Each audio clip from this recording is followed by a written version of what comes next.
Fidelity Active ETFs have the flexibility to shift and transform as markets do the same. So instead of just riding an index, they can seek to outperform it by adapting to market conditions and pursuing new opportunities as they emerge. And while you get the potential outperformance of an actively managed fund, you can still buy and sell it on your terms, just like any other ETF. Markets can change in real time. Make sure your ETF can too. Learn more at fidelity.com/active ETFs. Before investing in any exchange-traded fund, you should consider its investment objectives, risks, charges, and expenses. Contact Fidelity for a prospectus, an offering circular, or if available, a summary prospectus containing this information. Read it carefully. While active ETFs offer the potential to outperform an index, these products may more significantly trail an index as compared with passive ETFs. ETFs are subject to market fluctuation and the risks of their underlying investments. ETFs are subject to management fees and other expenses. Fidelity Brokerage Services, LLC, member NYSE, SIPC. There's an SUV that turns the unthinkable into the unforgettable. The new Nissan Pathfinder, built for big adventures and all that family chaos. It's powered by a strong V6 engine with a 9-speed automatic transmission.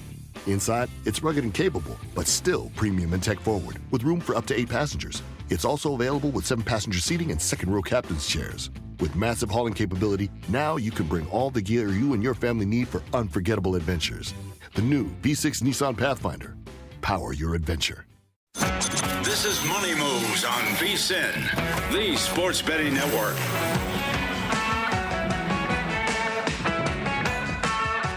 It was a good day yesterday if you were betting the alts on the Seattle Seahawks, who beat the New England Patriots in Super Bowl 60, 29-13. Easily covered the 4.5, never really in doubt on the standard spread in this one. And we saw, in terms of movement in this game, very little throughout the course of the week. Bets coming in on both sides of this thing. It seemed like the public was all over Seattle. Everybody that you're looking at for the major networks picking the Seahawks, the quote-unquote sharp money, a lot of those bigger bets that were coming in, taking the points with the New England Patriots and Patriots money line. A couple of those big bets actually here at Circa. We had Derek Stevens on because we did a big game edition of Money Moves yesterday, previewing the Super Bowl, finished our show about a half an hour to kickoff. And Derek was on saying that they were expecting to get a big bet on the Seattle Seahawks money line. That person ended up going elsewhere, but they took their second 7-figure bet on the New England Patriots. So it ended up being a really good day for the books, considering what apparently I didn't realize coming into this year's Super Bowl, how significant the liability at Circa was going to be on the Seattle Seahawks because of the position that they had taken on some futures. Derek accepted some 75-1 big bets on the Seattle Seahawks. Derek yesterday, when we talked to him about it, he didn't seem thrilled to discuss it as well, right? Given the position that they were in, but ultimately I think it's a day, shockingly enough, that worked out for the books. I think, right? They're going to stay open. Yeah. I think, did he say one of the best days Circa's ever had? Yes. That was the exact quote. One of the best days Circa has ever had. And he was certainly looking the part. The suit was nice yesterday for Super Bowl Sunday. Yes, it was. So good for them. But, that was the other part. We talked about that. We got off 30 minutes for a kick. You knew more money was coming in, how that was going to change in 30 minutes. It is crazy. The end game, I'm sure, was also something I'm curious to see as we get more numbers and what the handle is like and whatnot. What did the in-game wagering look like? Were people coming in and betting the Patriots, expecting them to come back, and ultimately that fell to the wayside as well? I would assume that the in-game did pretty well, too. And the under, obviously, a huge win, too, with public bettors coming in and always wanting to take the over. The under is saved by that holding call on Kenneth Walker's touchdown late in this thing. I think another one that would have been a big decision, not only at Circa, but a lot of books nationwide, was Kenneth Walker's rushing yards, that ends up coming over after all of the under money that came in on that. And I also told you nationwide, one of the biggest props that was being bet, period, was over 2.5 players to throw a pass, which didn't come through. Yeah. I am. That's right. That did not go through. That is correct. Yeah, because we talked about that yesterday too. It's like, well, these are two kind of, I guess, buttoned up teams, but they know what they want to do. They know exactly how they're going to run their offenses. I don't think they're going to take the ball out of their hands. And usually, I don't know, this is probably stupid and not based in analysis of any real consequence. But don't you think that falls more into the category of like, hey, we're a big underdog here. Let's see if we can get into that with something crazy, special, whatever it is. Well, it had happened recently for like that prop specifically to be at plus 175. I understand why people were betting it, because like you're getting plus money on something that's happened like 4 times in the last 5 years or whatever it was, like maybe 2 of the last 3. That said, one prop that Derek and Circa and I'm sure a few others were sweating was something we talked about in the last segment, was who's going to win Super Bowl MVP, because there was some liability on Jason Myers. Here is Derek Stevens with Dustin Sweetelson last night on Cashing Out. Did you think there was a chance you're going to have to pay out some kicker MVP money out there? We absolutely did. The score, I think, was 12-0, and we said, wait a second, let's go check out Myers here. We knew where we stood on Kenneth Walker. Kenneth Walker was a good spot for us. We had a lot of players were not good spots. JSN was a disaster for us all the way around. But Walker was a good position. As he kept rushing, we're like, okay, it's looking like it's getting clearer. But you never know. It's still early enough. You very well could have somebody on the Patriots come back, particularly if they had a comeback. So we're okay. Then all of a sudden, Myers, if they're ever going to give it to a kicker, could this be the game? And we looked. We did pretty good to Myers too, though. He was not heavily wagered here. He brought up something else that I forgot, though, too. We talked about the JSN day and how, Christian Gonzalez did a great job, and JSN really, really limited in this thing. Obviously had to go out for a little while as well with the concussion evaluation. But how many people thought that he was going to have a big game, where the receiving yards prop was set at like 94.5, the huge odds-on number for him to have the most receiving yards in the game, all these things, MVP, none of it comes up. No. And by the way, I was looking through the box score, too. How about fourth downs? Didn't have a single fourth down attempt in the game at all. And what would you have thought about that with these two teams? Especially Vrabel has a tendency at times to be smart about it, but they never even faced a fourth down that they actually had gone for. Neither team did. Well, and that one, I brought it up earlier, but Vrabel not going for the 4th and 1 when it's a 12-0 game. I don't understand that. Yep. I just don't get it. I don't know. I don't really know either. It was weird. Maybe you're playing tight. You're in the Super Bowl, whatever it is, but you don't want to make a big mistake because you're already down. But I'm with you. At that point, I think you try and you go because it was on the verge of getting out of hand, and it ultimately was. Another big bet we talked about yesterday was not on the game, wasn't on the side, wasn't on the total, wasn't on a player prop. But somebody at Caesars Sportsbook bet $250K on the coin toss to be heads, and it won. And Caesars, luckily, though, in terms of having to pay this thing out, also got a chunk back because another bettor put $100,000 on tails. So there you go. This is what I said yesterday on the show. You have too much money if you're putting $250,000 on the coin toss. What? Yeah. That's I don't even know what I'm supposed to say today, right? What's the logic here? What are you trying to do? That is a wild sweat, I guess. At 50-50, let's go. Well, and you're not paying 50-50. Exactly. Here's $250,000. I'm going to bet this on a coin flip. But congrats to you, dude. You won. You won. You bet it too. Meanwhile, the national anthem and Gatorade Steam ended up being the right side. The anthem goes under. Although, what did we talk about that last note? What, did it? The over-under for the final note I know. I'm saying, was did it 3.5. Yeah. It was like an 8-second break. I couldn't hear because I was listening, but the roar of the Jets, I couldn't tell when it ended or whatever. I was just like, keep going, buddy. Look at you, Charlie. Good job. It was a beautiful anthem, by the way, as well. Yes, it was. You didn't listen to it either. Every one of them were beautiful. Stormy? The Gatorade as well. We saw the late steam. You knew that had to be information-based with how quickly that moved. Yellow was plus 260. Then by yesterday morning, plus 175. By the time we were on the air, it was minus 110.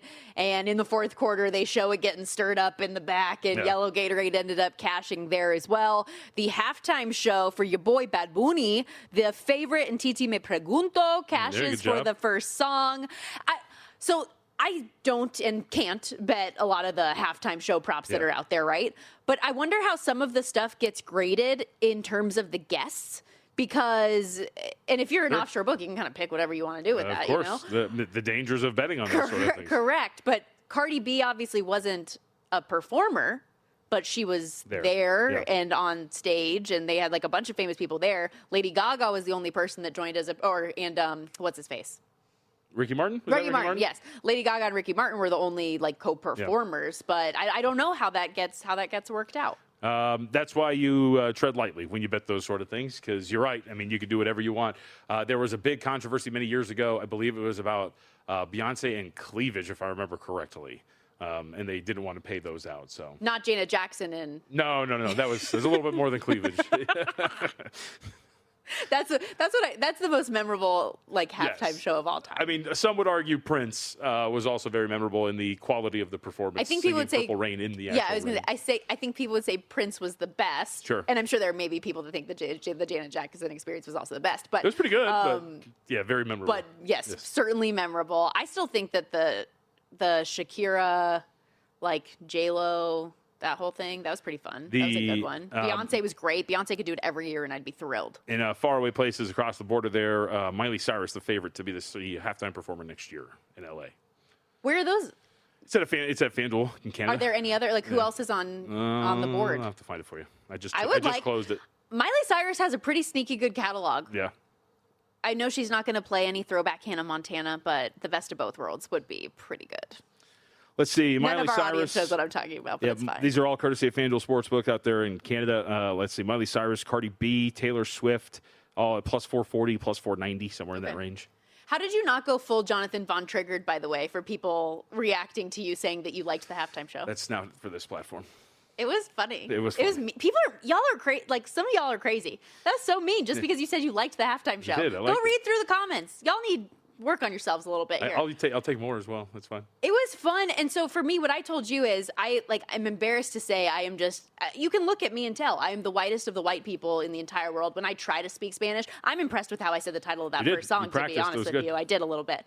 But what bums me out is just I don't understand anything that he's saying. I had to watch TikTok videos that were singing the songs in English for me so I could understand the message of the song.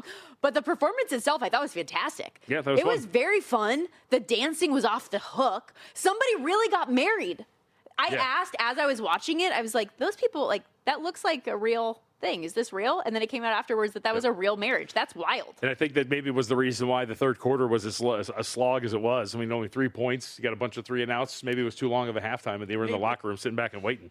I mean, you had 1, 2, 3, 4, 5.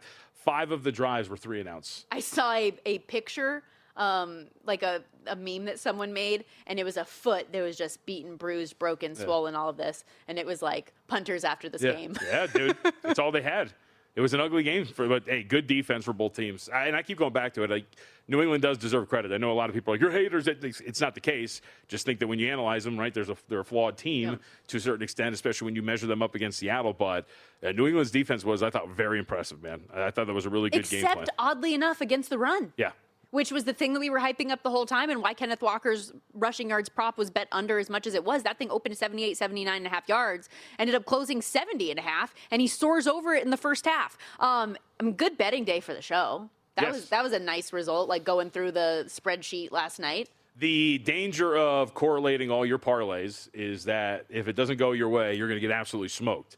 But the benefit of correlating all your parlays together is that if it goes well, you're going to have a pretty good day, and that's exactly how yesterday went for us. So that was a good time. Yeah, so end of the hour, we'll do the full grading, not only on our Super Bowl props from the Money Moves Big Game Edition yesterday, but also the football season in general, now that we are officially having football in the rear view. Speaking of which, now that football is officially done, we change gears and go to all the other sports that we have coming up throughout the course of the week. We're going to hit on plenty of Major League Baseball preview stuff, lots of college basketball, NBA, the Olympics, and speaking of the association, got a full card of games coming up later on tonight. We will preview it all next, right here on Money Moves.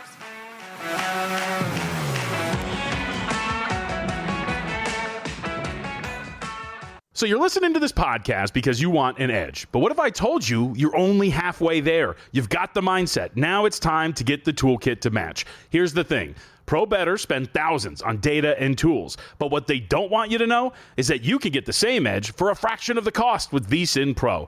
VSiN Pro gives you access to expert picks, public betting data, prop projections, powerful tools, analytics, and more. Just tap the link in the description and see why thousands of bettors are already using VSiN Pro to cash more bets. Okay, I have to tell you, I was just looking on eBay where I go for all kinds of things I love, and there it was. That hologram trading card.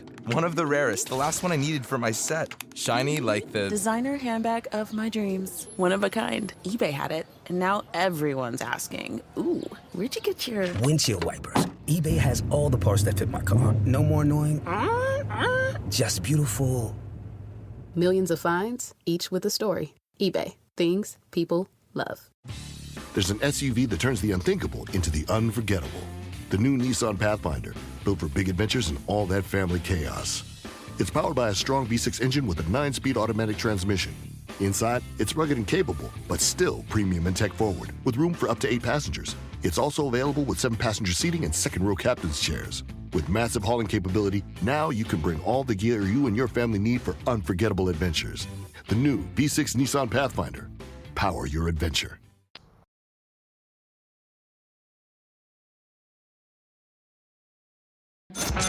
watching Money Moves here on VSiN, the Sports Betting Network. Back here on Money Moves, this segment sponsored by Update. Download the free Upside app and earn real cash back every time you fill up. Use promo code SPORTS for 25 cents back per gallon on your first tank as well. Upside, you can download it wherever you download your apps. And I had update on my brain because a little update from the X-Twitter machine. Brian M. tweeting at us, not saying Stormy looks whiter than white, but she gives the vibes that an original nacho Dorito is too spicy because they're orange. I get it. Could see that. Okay? I'm pale. My husband does, joke with me that I think toothpaste is spicy. That's how rough it is for me with spice. Come on. I can see it. I'm not that bad. I like Frank's Red Hot. That's about my extreme. That's okay. That's solid. That's not too bad. When you go to get Thai food, what's the level of heat? Well, it depends on the you put scale. on it? If it's 5, 4 or 5. Okay. And if it's 10, 8. I always hit a medium. So, Okay. if it's a 5, I'm a 3. If it's a 10, I'm a 5, 6. I like Indian food a lot, so I'll go pretty spicy on Indian food. Okay, yeah, I'm weak. Okay, we get it. As we transition though from the Super Bowl to a little NBA, because we do have a full slate of games today, we do have kind of a crossover with the Suns and Devin Booker. No Suns in action today, but Booker cashed a nice Super Bowl ticket himself. You see that?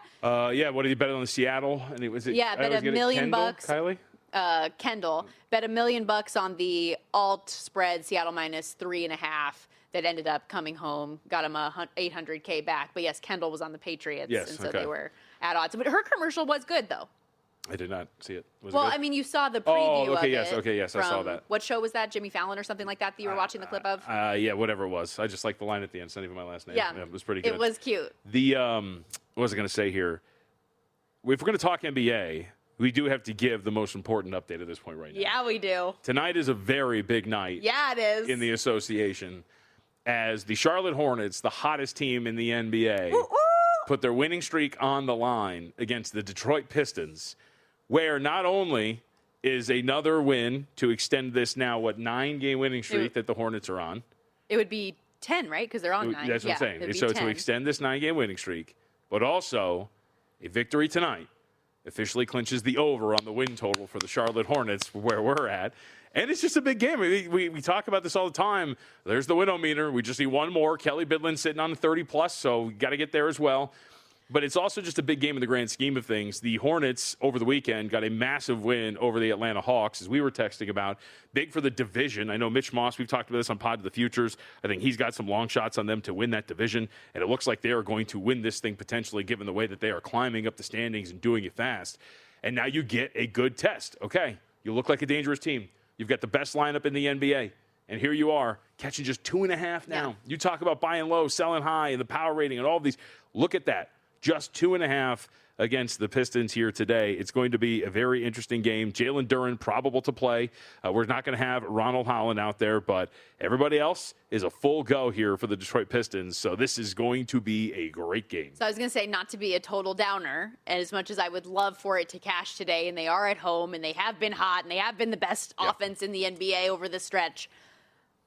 I kind of feel like this is a step up in class. Sure. And I lean Pistons. I would agree. I mean, I think the number is short when you're talking about 2.5 and asking the Pistons to do that. I mean, they have been great. The Charlotte Hornets have, obviously, and their offense has been tremendous. But at some point, as we talk about all the time here on this show, you get a little too high when it comes to the power rating, and it seems like we're in that space. We've been waiting for the shoe to drop. I mean, at least I have with some of these numbers and these victories, but has not really gotten there. And for the Pistons, too, slight rest advantage. They come in with 2 days off. The Hornets have been off for a day. They did lose that game at home against Washington back on Thursday, but generally have been in very good form here. On the road, too, they've been a pretty solid team. Last time they were on the road was at the end of January. They went through a 3-game swing through the West Coast. The Pistons did pretty good. So I think that it's going to be a spot where I'm with you. At 2.5, seems pretty short. You see where the market's at right now, too. I mean, we haven't really budged. There's some 2.5s and a couple of 3s starting to pop, and I would expect that 3 is maybe where we close here today, and I'll be on the Pistons tonight. Where we have seen a strong move is to the under, from 224.5 down to that 221.5 that those of you on our YouTube TV or VSiN Watch app experience saw on the graphic there. We do have 9 other games also on the card today. Anything else in particular that stood out to you? I mean, I'm just really curious from a betting standpoint. Can we talk about the Utah Jazz? Do you see what they did over the weekend? So the Utah Jazz in some hot water. I mean, not really, because nobody's going to do anything. But absolutely ridiculous in what we saw the other day. So Jaren Jackson Jr. makes his debut for the Utah Jazz the other day. And in a game late in the third quarter in which the Jazz led the Magic by 17 points, guess who sat out the fourth quarter? Jaren Jackson and Larry Markkinen did not play. It was absolutely incredible to watch. If you look at the fourth quarter, head coach Will Hardy in the front office decided, yep, Jackson, Markkinen, Nurkic, fourth quarter, you're done. So they full-on tanked the game.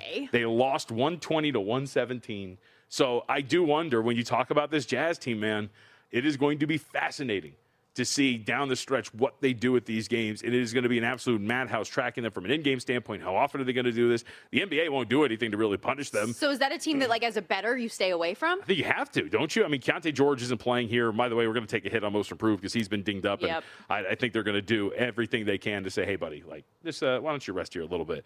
Where is he on the odds board right now? 7-1. Yeah, 7-1. I mean, he's been great, so we'll see. Ofti has only minus 110. Yeah. I think that we still have time, but I think what's going to get us is the fact that they're just going to sit him, which is probably going to be a problem. But all this to say, I think Utah, with their full collection of talent, is very good. So maybe we stick to betting Utah in the first half of some of these games, to try to stay away from the full game. But they're going to be fascinating to track after watching what they did over the weekend, having Will Hardy pull all these guys in the fourth quarter. Anything we should know about Cavs at Nuggets? I feel like that's a big one today. Short spread, where we have seen a flip of favorites, albeit just through the one. And you can look across the board. If you shopped around, you could get whichever team you want favored available right now? Yeah, injury report matters here. Jamal Murray is questionable play for Denver. Jalen Tyson is questionable as well as Dean Wade for Cleveland. So those are some names I think you do want some sort of clarity on what's going to happen here. But as you mentioned, a flip of favorites. You know, we've talked about this here where the market seems to, for a little bit, or it seems to have been for a little bit, shorting Denver in the post-Jokic return. That has paid off at times, and it hasn't. But if you look at what they have done recently, it's been up and down. They haven't covered consecutive games since the end of January as well. There was that stretch against the Pistons, and then they played the Bucks, where they are on a 3 or 4 game cover streak. But other than that, the team's been pretty inconsistent. And now you're coming back. You got a day off. You're coming back home off of a 3-game swing through Detroit, New York, and Chicago. Maybe it's a good time to kind of get Cleveland here if you're Denver, if Jamal Murray's going to be out there. So keep an eye on that. If he's going to play tonight, I think it might be a good spot here for the Nuggets, especially if Cleveland's going to be a little shorthanded with some of the key role players today. The Thunder blew out the Lakers in November in that first matchup, 121-92. Yeah. Tonight, second of what will be 5 games between the two. SGA and Luka were both in the first game, but not playing today. And we have seen that OKC -4 come out to as high as -7 right now. So what should people know? Well, what we should know is this MVP race is going to get very interesting very quickly. Luka Doncic is out again here today with this hamstring issue that he has. Shai Gilgeous-Alexander still -230. But as we know, Shai, of course, on the mend himself with this abdominal strain. So I am like, this is really fascinating to see how this is going to play out from an award standpoint. Thunder getting bet up here. You mentioned this, from upwards of 4 at the open, now 7 with a total of 223, 7.5. We've talked about this Lakers team a ton. What's the MO? Beat up on bad teams, get absolutely pasted by the good teams. And the fact that Jalen Williams is now back and you can have this primary shot creator for your team in the backcourt to take on that Shai Gilgeous-Alexander role, the numbers passed. So, I don't think 7 is a number you want to lay. But this Lakers team has a tendency to get socked in the face pretty hard by some of these good teams, and I would not be surprised if we see them get dog-walked again here today. Bucks at Magic, another one on the schedule today, and I know that the Cam Thomas-Milwaukee situation was on your agenda. Yeah, I just thought it was interesting. I mean, look, Thomas, it's an interesting piece to add. He's a really good scorer. He struggled to really kind of get his game to a point where he was worth keeping on a roster, as we just learned here. And really, he didn't want to. There was a famous moment during I think it was his summer league going into his second year when Steve Nash was still the coach. And he was asked during a halftime, like, hey, Steve Nash wants you to work on your facilitating. Is that something you want to keep an eye on here in this game? And he rolled his eyes. It was like, I play how I play, whatever. And that's been the case. But the Bucks do need firepower. They need some offensive assistance. And you do wonder if maybe this means that they want Giannis to come back? Did they expect Giannis to come back? And maybe they're trying to tempt him with this? Or maybe you just need some sort of player to eat some of the volume. But either way, be curious to see when that works or how that works for them and what it looks like. But Orlando, 10.5-point favorite, makes sense given the way this Bucks team has been playing without Giannis. If you're filling up your tank anyway, you might as well be getting paid for it, ladies and gentlemen. With the free Upside app, you earn real cash back every time you buy gas. All you need to do, download the app from the App Store or Google Play, check nearby offers, and you'll start earning immediately. Use our promo code SPORTS. That'll get you an extra 25 cents back per gallon on your first fill up. Drivers are earning $200 to $300 a year just from their normal gas purchases. It's easy to use, takes just seconds at the pump, and you can cash out anytime straight to your bank account or even e-gift cards like Amazon. Download the free Upside app today. Use promo code SPORTS for your 25 cent per gallon bonus. Offers vary by user and location. See upside.com for all the terms and conditions. And we'll keep it in the hardwood talking basketball here, but going to college hoops coming up next. We have a top 11 game on deck today with Kansas and Arizona. Also like a few top 25 teams in action, plus another game that is top of mind for JVT. We'll hit it all next on Money Moves. You're watching Money Moves here on VSiN, the Sports Betting Network.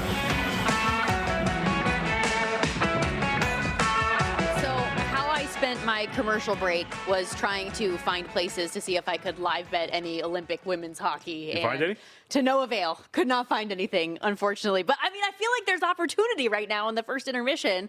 Team USA is up 1-0 with an 18-6 shot advantage right now, and it looks like the dam's about to break. So if I could get like something to buy in on USA in second period, goals over, something like that. So I was looking, but I couldn't find anything. So a little disappointed. They're up 1-0, like I said, right now. Also, Canada and the Czech Republic going head-to-head on the women's side of the preliminary round. Group A underway. They're up 1-0 as well. So we can keep tabs on that as we go. We'll talk more Olympic stuff throughout the course of the coming weeks, obviously, especially with this being the first time in more than a decade that we've seen all of the world's best in the men's hockey portion of all of this. Can Team USA win gold again for the first time since that Miracle on Ice in 1980? All of that fun stuff. Are you into the Winter Olympics at all? Are there any events you really like? I mean, I like hockey. I have to look. Curling's one of the events that I just watch. I don't. Have you ever done it? No. It's super fun. Really? Yes, it's very cool. But I always think back to like the olden days, how people are just like, you see the old Olympic clips and guys are ripping cigs while they're playing and everything. It was a different time. Best way to do it. I feel like I'll watch a lot of it. Bobsledding still a thing, right? All that kind of stuff. So yes, I will watch. I don't really have a depth of knowledge, but just like any other Olympics, like Summer Olympics, I'm big on fencing. Watch a lot of fencing, rugby. What I'm frustrated with currently, and I don't know if this is just a me thing, but finding the schedule is a like difficult thing, and the time differences and everything like that. I don't feel like NBC has done a great job of explaining like when things are going to be available for you live, and so that's tough to keep up with everything if you want to watch it and want to keep tabs on it. My favorite event of the Winter Olympics is the cross-country ski biathlon. Where you do the cross-country skiing and then you stop and shoot a rifle and have like target. That is crazy. Who decided to put that together? I don't know, but it's fun. If there was any Olympic event that you would want to try, what would it be? The ski one where what is it, the high jump or whatever it is, like the big slope? The big jump? Yeah, that would be a cool one. That's like looks very sketchy though. It's at the top of my list. Very sketchy. If I had the skills, you are like a human flying squirrel. Yeah, if I had the skills to do it, it would be at the top of my list. Would you do the injectable to make sure you got all the lift you could? I mean, if money was at stake. Is that not the craziest story ever? It is. Who finds out this information? I don't know, to be honest with you. For the ski, for those who don't know, cheating is rampant in the Olympics all the time. Sure.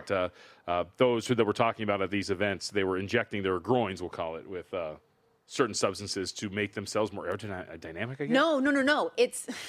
I hate that I read the whole thing. But it was basically so that their uniform, so they do it when they're doing their fitting for their uniform, so that they can have an expanded crotch region, which then when they do the jump will give them more lift. Got it, okay. Which does make them then more aerodynamic. But it's not actually for the event. Got it. Yes, it's for the uniform measurement process. Normal. But just a normal thing. Yeah. It's just wild. Anyways, we'll keep tabs on it all as we go. That's it. We do have some really good college basketball on deck coming up today. We talked about it a little bit earlier with Matt McCall, former college basketball coach. He said he likes Kansas at home today against the top-ranked Arizona Wildcats, and we have seen this 1.5-2 in favor of Arizona on the road.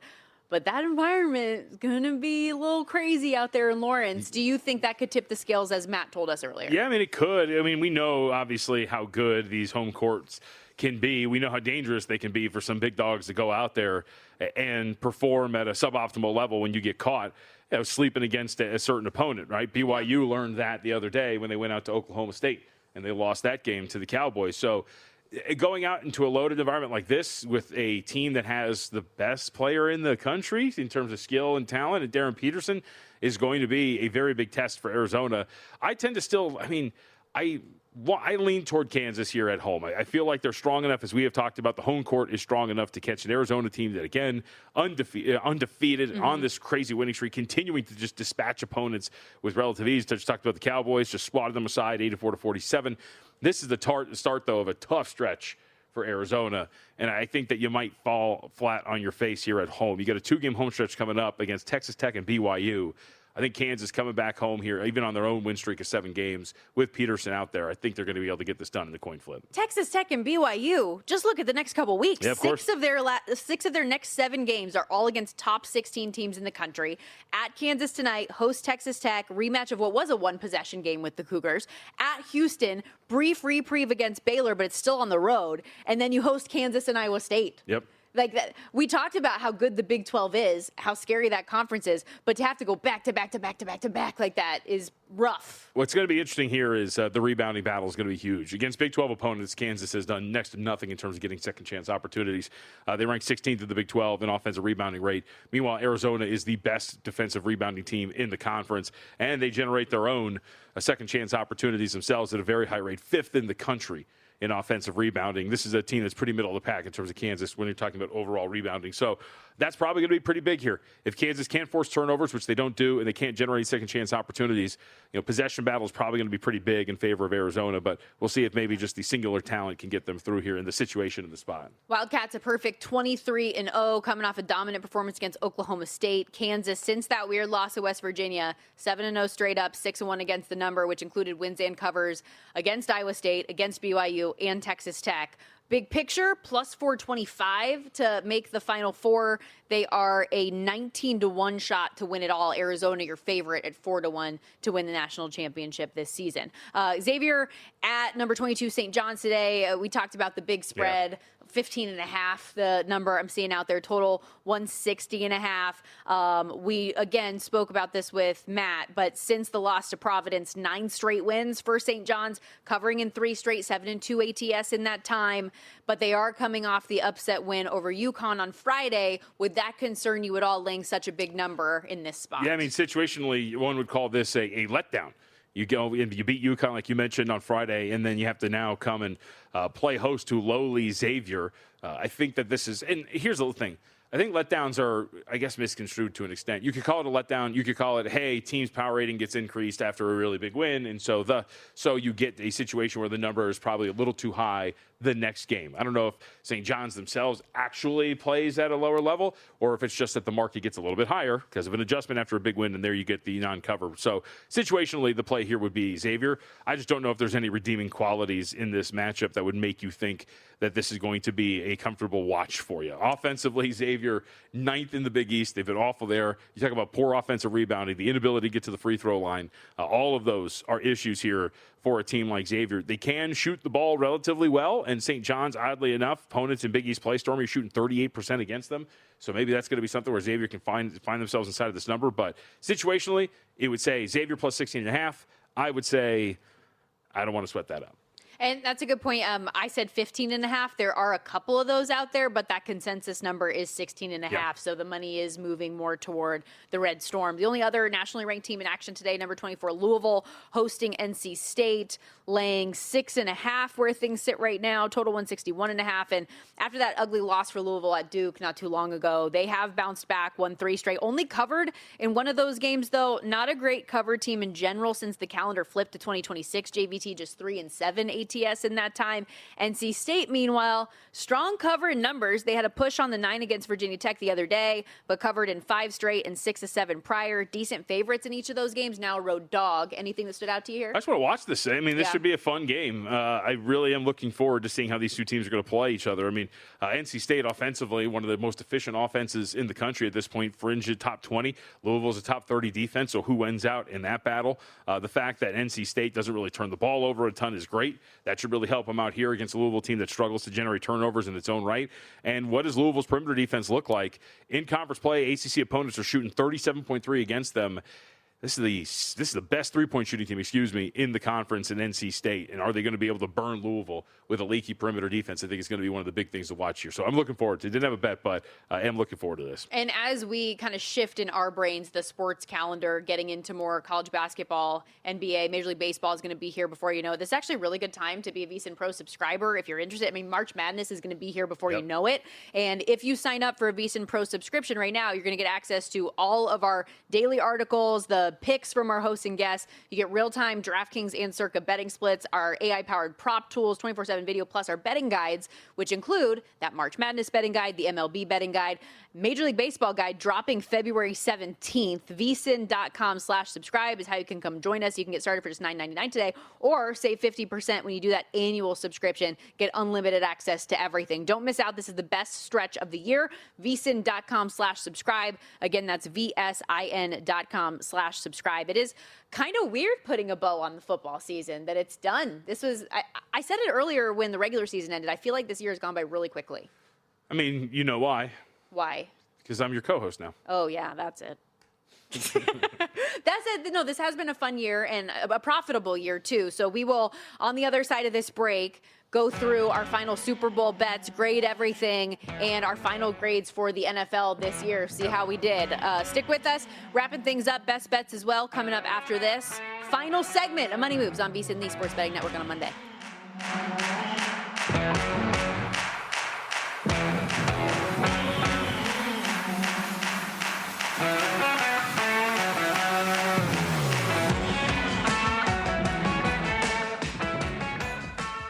Okay, I have to tell you, I was just looking on eBay where I go for all kinds of things I love, and there it was. That hologram trading card. One of the rarest, the last one I needed for my set. Shiny like the designer handbag of my dreams. One of a kind. eBay had it, and now everyone's asking, ooh, where'd you get your windshield wipers? eBay has all the parts that fit my car. No more annoying.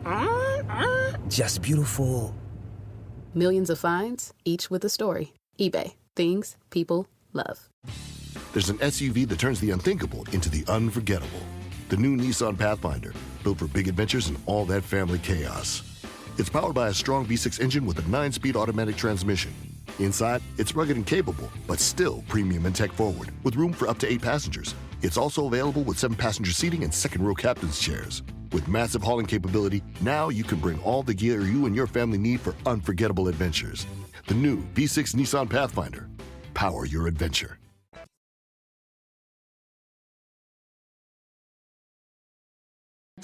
You're watching Money Moves here on VSiN, the Sports Betting Network. We were talking about how quickly the NFL season has gone by, but this show has gone by quickly. I guess that makes sense when you're reacting to the Super Bowl. There's a lot to get into. Stormy, Buonantony, Jonathan Von Tobel with you as we wrap up this Monday edition of Money Moves on VSiN, the Sports Betting Network. Remember as well, missed any of the show, want to go through it, you can always download Money Moves wherever you get your podcasts, listen on your own time, hear some of our opinions that way. But as far as Super Bowl Sunday, pretty good day for the show. It was fantastic. Roll through yours. You had a bigger and better day than I did, huh? Well, I just had more volume. You had, that's like percentage-wise, 4-1. I went 7-3. But you quite literally did better than me. Okay. Take the compliment. Take the compliment. Look at that. Look at what Stormy did. Good job. We talked about this. When you have the correlated plays, it can either be very good or very bad. And in this case, it went well for us that not only did the Seattle Seahawks cover the 4.5, But all of those alts that we put in at plus money, Seahawks minus 7.5, plus 140, minus 13.5, plus 250, all of that comes home. My favorite bet of the day was the Seahawks in the first quarter, which got a little bit dicey there late at the end of the quarter, but that comes through at plus 108 as well. We did not get the George Halani receiving yards, and that was something that nobody got. It was a very popular prop. Yep. There were a lot of us that were on that side, didn't come through because Kenneth Walker ended up having the day that I know at least I did not foresee for him, given what the Patriots' run defense has done statistically this season. I did play a Kenneth Walker first touchdown. However, obviously that does not get home. It did for you, though, A.J. Barner. Look at you go. The Travion Henderson stuff, the over 5.5 rush attempts comes through. The rushing plus receiving yards, massive sweat for your girl. And you had Travion Henderson props too, right? Yeah, I did. So final play of the freaking game, though. Yeah. I told you, I yelled expletives in front of a small child. DeMarcus Lawrence did not get a sack. He did everything, though, that doesn't show up in the stat sheet for him to be awesome for Seattle's defense yesterday. Didn't get the sack, but the over 5.5 sacks does come through. And that was actually funny for me yesterday, JVT, because I'm at home watching the game on the main TV, but I had VSiN up in the upper right television, and they were a little bit ahead of us viewing the Super Bowl. I guess we had some latency on our broadcast that I wasn't getting it as soon. And I saw Matt Brown and Mike Somich high-five each other on the desk and they're losing it. And I was like, oh yeah, wasn't Somich on over 5.5 sacks too? Yeah. What is this play going to be? And it ends up being just huge moment, all that. So it's a good handicap. That was great. You nailed that one. That was one that as I saw your card, I was like, man, I probably should play that too. And sure enough, like you said, I mean, the offensive line plays atrocious, and you got there. So good job, man. 6 just from the Seahawks alone. I don't know why we didn't play the good plus money on just the Seattle defense to have more than 3.5, but 7 total for the game. So that comes through. How about you? All right, as you mentioned, 4-1, the two alternate or the alternate line as well as the Seahawks regular line. Seahawks minus 4.5. Seahawks minus 13.5 at plus 240. Drake May under 38.5 rushing yards, just barely getting there. Mac Hollins over 15.5 on the longest reception. And then Travion Henderson, longest rush of the game at 5-1. That did not get there. So good Super Bowl. Decent season in the National Football League. The last couple of days, I can't remember who we were just talking to about this. Today was Kelly Bidlin, who was in studio, about just these last few days of the way the Super Bowl went. It was a good Super Bowl. On Thursday, getting Carson Schlesinger to win Defensive Rookie of the Year. Good couple of days to end the NFL season. Yeah, you ended up nearly 5 units up on your NFL futures with that. Yeah. But it's funny how futures work, right? You're 4-11-1 on the NFL futures, but up nearly 5 units because you hit some of those longer shots. Meanwhile, I was 5-10-0, up 1.1 units on the futures. But for the full football season, and this was our first year together, and we tracked every single play throughout the course of the year. Very good year, up 16.53 units for me, up 11.64 units for you on the full NFL season. And we talk about how hard the NFL can be to bet and how trash we did in the contest this year where you're forced to make 5 picks every week. When we got a little creative and did our own thing, it worked out really well. Yes, it did. So we're a bad team? We're a bad good team? Yeah, something like that. I mean, maybe. But you're right. I thought that was incredible. Our contest season was we could not pick our nose in that contest to save at all. And maybe next year will be better. I think maybe there's something to that, how... Maybe the fact that you're gone every Friday and we don't get to plan properly. And some people. Sometimes I have to text you last second about, hey, man, I need your plays. What are you going to do? Maybe that had something to do with it? Maybe a little too last second because you're texting me when I'm already on the field pregame for a game that I'm working. I may have texted you while you were quite literally walking the sidelines of Texas and Kentucky, one of those. Oh, sorry, I didn't text you back. I was trying to talk to a head coach in pregame. Talk to Arch Manning, dude. Leave me alone. That said, though, maybe there's something to just... Instead of trying to change up our thought process with contest strategy and how we want to approach things, just going no, I like this team. Sure. Let's not go against the grain just for the sake of it, but actually just, this is what I like. Yes. I would say that is probably a good strategy. So, next year. Yes. There's always next year. Do you have any plays going today? Back to the well. We talked about this in the NBA segment. I think it's kind of a win-win if we play the Pistons. Unless the Pistons win by 2. Yeah, okay. Why do you even have to say that? It's just a possibility. Pistons minus 2.5. Played it in the commercial break, joining you on that one. I just think this is a step up in class for our Hornets. And if the Pistons don't win and cover, and Charlotte gets the win at home in this case, then that's over our season win total. And we cash that plus money ticket. Yeah, it's a win-win for us. So I'm with you. Where we both laid 2.5 here with the Detroit Pistons. Everything you said, and I'll add to it is that again, kind of not fading, but we'll go against the market perception now. It seems to be at its highest point for the Charlotte Hornets. And so I think asking the number 1 seed in the Eastern Conference to win a one-possession game seems like a fair ask. You've got to play in college hoops as well? Yeah, let's go with Kansas. We talked about this game, so let's get it done at home, and we'll see if Peterson and the Jayhawks can get it done in a strong home environment and against the undefeated Arizona Wildcats. It's going to be Kansas plus 1.5 tonight in college basketball. No money line, no plus 110 at Allen Fieldhouse. Come on, if you like plus 1.5, don't you like them to win? And then they're going to lose by 1. I'll take 1.5. Every time I've tried to do that, it's failed. So I'm just going to go 1.5. What would you say, like, if you had to guesstimate the percentage of times you did that it crashed and burned? I don't know, 100. It seems like. No. See, that goes to show, though, you remember the losses so much more than the wins. I was a little bit sad, by the way, speaking of that, for our guy Brent Musburger, how adamant he was that Sam Darnold was going to throw a pick, and he almost got a couple of times. Almost got him, but ultimately, Sammy D, he was strong enough. He did not. You know, if you really go back and look, too, going back to like Jackson Smith and Jigba and whatnot in that night, there was a couple, Darnold had a bad throw when JSN had Christian Gonzalez beat in the end zone, but also it allowed Christian Gonzalez to get free.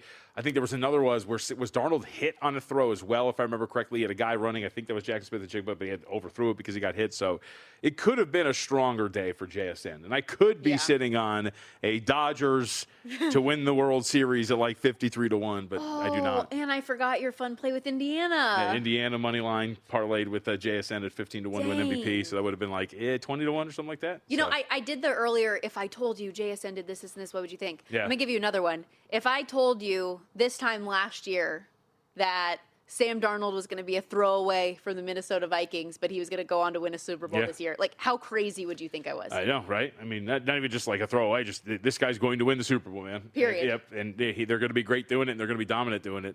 It's a good story. It's a really good story. It was cool to see some of the post-game stuff afterwards, too, like giving him the opportunity to – and I'm sure even in that moment, it's still not fully sinking in what this year has been and what like the way that your career arc has completely changed. But he's just a guy I feel like you feel good for having that moment and listening to some of the post game and how much it just kind of means to him and his family. It was cool. Yep. Kenneth Walker, by the way, who does win MVP, he said in the post game that this was the first time his dad had been to an NFL game, and it was because his agent basically forced him to, but his dad doesn't like crowds, so he never goes to any of Kenneth Walker's games. Oh, that's interesting. I didn't know that. Yes. Really? So he finally goes to his game, and his son is Super Bowl freaking MVP. Yeah. That was a good performance, man. Good for him. He said today during his media availability that, of course, he wanted to return to Seattle. Yeah, he's a free agent. We gave out some of those free agent names a little bit earlier. But yes, obviously that is somebody that you would like to bring back. You would imagine they've got some big extensions they need to pay as well, but they got a lot of money to play with as well. Fourth most in the NFL entering next season. Plus 950 to repeat.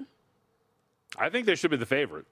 They're co-favorites with the Rams. No, they should be the favorite. The favorite, period. I mean, they're a very good team. You don't think Matthew Stafford coming back warrants? Oh, it warrants to be the second choice on the. I mean, but come on now. I mean, they've beat them on the field twice, so they're a team that I think is better. Will the 49ers be healthy enough to have that division really be the best division in football? Are they going to tear down the electrical substation before the season begins? John Lynch is looking into it. Yeah, he's looking into it, exactly.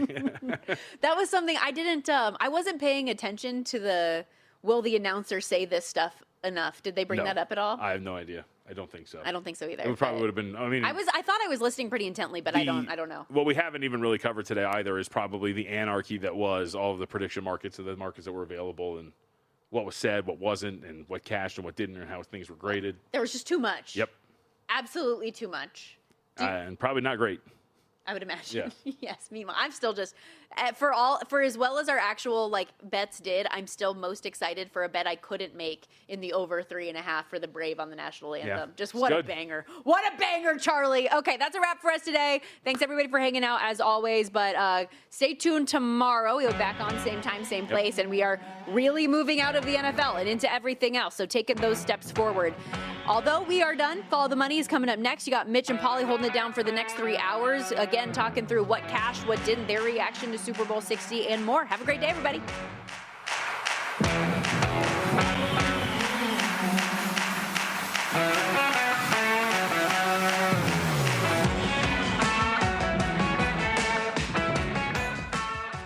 Fidelity Active ETFs have the flexibility to shift and transform as markets do the same. So instead of just riding an index, they can seek to outperform it by adapting to market conditions and pursuing new opportunities as they emerge. And while you get the potential outperformance of an actively managed fund, you can still buy and sell it on your terms, just like any other ETF. Markets can change in real time. Make sure your ETF can too. Learn more at fidelity.com/active ETFs. Before investing in any exchange-traded fund, you should consider its investment objectives, risks, charges, and expenses. Contact Fidelity for a prospectus, an offering circular, or if available, a summary prospectus containing this information. Read it carefully. While active ETFs offer the potential to outperform an index, these products may more significantly trail an index as compared with passive ETFs. ETFs are subject to market fluctuation and the risks of their underlying investments. ETFs are subject to management fees and other expenses. Fidelity Brokerage Services, LLC, member NYSE, SIPC. There's an SUV that turns the unthinkable into the unforgettable. The new Nissan Pathfinder, built for big adventures and all that family chaos. It's powered by a strong V6 engine with a 9-speed automatic transmission. Inside, it's rugged and capable, but still premium and tech-forward, with room for up to 8 passengers. It's also available with 7-passenger seating and second-row captain's chairs. With massive hauling capability, now you can bring all the gear you and your family need for unforgettable adventures. The new V6 Nissan Pathfinder. Power your adventure.